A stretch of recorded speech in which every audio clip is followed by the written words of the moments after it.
Hello বন্ধুরা, সবাইকে অনেক অনেক শুভেচ্ছা যারা এসএসসি জিডি কনস্টেবল মেডিকেল পাশ করে গেছো, আরএমই এবং ডিএমই।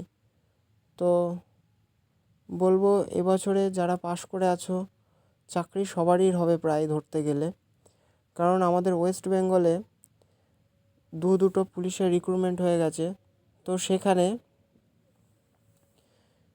অনেক অনেক ছেলে জয়েন করেছে, তো ওদের ওয়েটিং লিস্ট বার করতেই হবে, না হলে ওরা ছেলে ফুল করতে পারবে না, ভ্যাকেন্সি ভ্যাকেন্ট থেকে যাবে। তো সেক্ষেত্রে বলবো যে কারোর ভয় পাওয়ার কোনো কারণ নেই।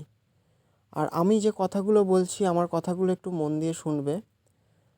অনেকেই আছে যারা আমাকে খুব সাপোর্ট করছে, আমার ভিডিওগুলো ভালোভাবে দেখছে এবং কমেন্ট করছে। তো সবাইকে আমি ফোন করছি, সবার ফোন নাম্বার আমাকে দিচ্ছে, আমি ফোন করছি, আমার সময় মতো আমি ফোন করে নিচ্ছি। তো আশা করছি তোমাদের ভালোই লাগবে। এবং অনেকে আছে যারা কটু কথা বলছে, অনেকেই আছে গালাগাল দিচ্ছে যে এত কম কাট অফ হবে না। তো আমি বলছি এবার কাট অফটা এত কমই হবে। বন্ধুরা ভালো করে তোমরা ভেবে দেখো, বর্ডার ডিস্ট্রিক্টে আগেরবার ওবিসি 6 নাম্বার বেড়েছিল।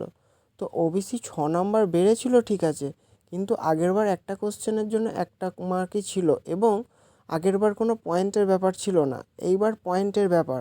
এই জিনিসটা তোমরা ভালো করে বোঝো, এই জিনিসটা বুঝলে তোমাদের সব ব্যাপারগুলো ক্লিয়ার হয়ে যাবে আশা করছি। মেয়েদের ক্ষেত্রেও সেম। আর বর্ডার ডিস্ট্রিক্ট মেয়েদের আমি বারবার বলছি, বর্ডার ডিস্ট্রিক্ট মেয়েদের ওবিসি যারা আছো তাদের কাট অফ একদমই বাড়ার কোনো সম্ভাবনাই নেই। ঠিক আছে, যেটা আছে ওটাতেই হয়ে যাবে। আর আদার্স যেগুলো আছে ওই general district, general caste, OBC বা এসসি, এদের ক্ষেত্রেও সেম।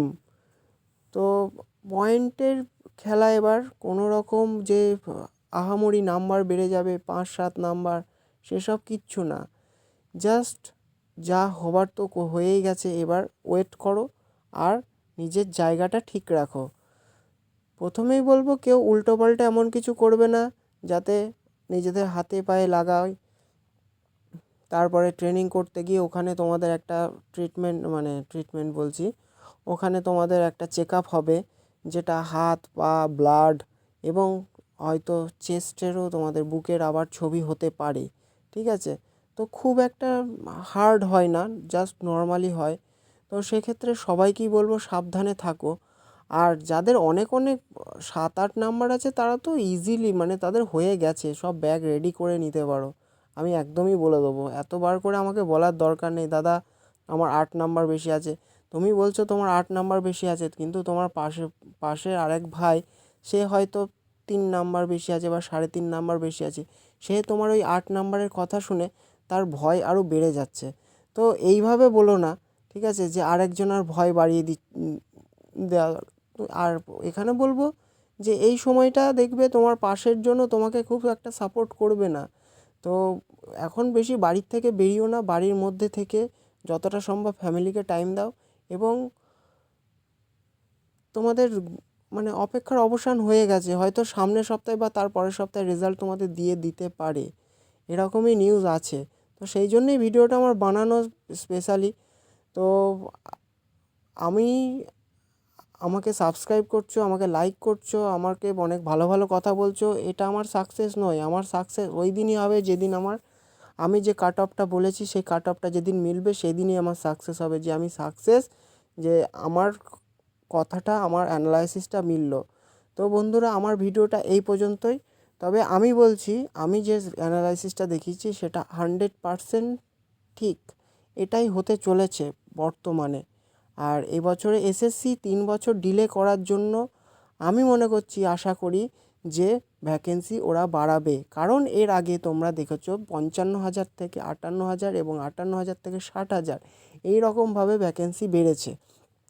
আর যে রণবীর সিং যিনি ছিলেন, উনি অবভিয়াসলি আমাদের প্রচুর হেল্প করেছে, কিন্তু আমি বলি আমাদের ছেলেরা বা যারা ছিল 25,000 ভ্যাকেন্সি বাড়াতে হবে, 85,000 ভ্যাকেন্সি করতে হবে। আরে বাবা, সরকারের কি খেয়ে দেয়ে কাজ নেই, হট করে 25,000 ভ্যাকেন্সি বার করে বাড়িয়ে দেবে। তোমাদের একটা বেসিক্যালি একটা কথা বলি, 25,000 যদি ভ্যাকেন্সি না বাড়িয়ে ওরা যদি 25,000 আলাদা করে রিক্রুটমেন্ট করে, তাহলে রিক্রুটমেন্ট করাতে গেলে কি হতো, 25,000-এর জন্য minimum 20 lakh form fill up হতো। এই 20 লাখ ফর্ম ফিল আপ করতে গেলে 100 টাকা করেও যদি মাথা পিছু পড়ে, তাহলে কত টাকা ইনকাম হয় সরকারের? সেই টাকার থেকে হয়তো দেখা গেল একটা ছেলের মাইনে দেওয়া হয়ে গেল তাদের। এরকম হতে তো পারে, না হওয়ার কিছুই নেই। তো সরকার কোনো দিনই নিজের লসটা এইভাবে করবে না। তো হয়তো ভ্যাকেন্সি বাড়াবে, 2-4 হাজার আরও বাড়িয়ে দেবে। এটা নিয়ে ভেবো না যে ভ্যাকেন্সি বাড়াবে না, অবশ্যই ভ্যাকেন্সি বাড়াবে। এসএসসি এর আগেও বাড়িয়েছে, এটা একদম 100% শিওর। আর হচ্ছে যে বেশি মানে এই জিনিসটা নিয়ে বেশি আলোচনা করো না সবার মধ্যে, নিজেদের মধ্যে এই ভয়টা কাটানো অবশ্যই চেষ্টা করবে। সবই বুঝি যে ভেতরে কী হচ্ছে তোমাদের, কিন্তু এই জিনিসটা নিয়ে যত তুমি আলোচনা করবে না, তত ভেঙে পড়বে। সেই জন্য এই জিনিসটা মাথার থেকে মুছে যাও, যা হবার তো হয়েই গেছে আমি মনে করি। আর 2 নাম্বার উপরে যাদের আছে তারা একদম সেফ জোনে আছে, কোনো ব্যাপার না তাদের। মানে আমি তো বলেই দিয়েছি কাট অফ সম্বন্ধে, তোমাদের বলে দিয়েছি কাট অফ সম্বন্ধে, আর আমি কিছু বলবো না। টেনশান নিও না, ফ্রি থাকো, হাত পায়ে লাগিও না, বাড়িতে বেশি সময় দাও, ফ্যামিলিকে টাইম দাও এবং রেডি হয়ে যাও, মেন্টালি প্রিপেয়ার হয়ে যাও যে তোমাদের ট্রেনিং করতে হবে। আর ওয়েটিং লিস্ট এবার বেরোবে, এরকম একটা আশা করা যেতে পারে। আর ওয়েটিং লিস্ট বেরোলে তোমাদের আর কোনো চাপই নেই।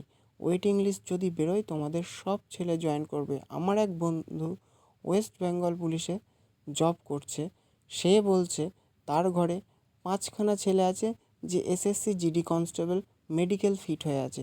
তাহলে তার ঘরে যদি 5খানা ছেলে থাকে, এইভাবে তো আরও ছেলে আছে যারা ওয়েস্ট বেঙ্গল পুলিশে এইবারে 8,000-এ জয়েন করেছে। তো এইবারে 8,000-এর সবথেকে বেশি ওয়েস্ট বেঙ্গল পুলিশে 8,000-এর সবথেকে বেশি এসএসসি জিডি কনস্টেবল থেকে ছেলে আছে, তারা 2 জায়গাতেই আছে। তো আবার ভেবো না যে তারা ওয়েস্ট বেঙ্গল পুলিশে চাকরি পেয়ে গেছে মানে তাদের অনেক হাই নাম্বার আছে। কারোর পয়েন্টও বেশি আছে। ওয়েস্ট বেঙ্গল পুলিশের সাথে এসএসসি জিডি কনস্টেবলের তুলনা করলে হবে না। এসএসসি জিডি কনস্টেবলের এক্সাম অনেক টাফ এক্সাম, এটা ওয়েস্ট বেঙ্গল পুলিশের মতো না। ওয়েস্ট বেঙ্গল পুলিশ অনেক ইজি এসএসসি জিডি কনস্টেবলের থেকে। আর এসএসসি জিডি কনস্টেবল এবছর কোনো রকম ডুপ্লিসিটি হয়নি, যার জন্য তোমাদেরকে বারবার বলছি কাট অফ অত যাবে না। তো বন্ধুরা, আমার ভিডিওটা এই পর্যন্তই। ভালো লাগলে লাইক করো।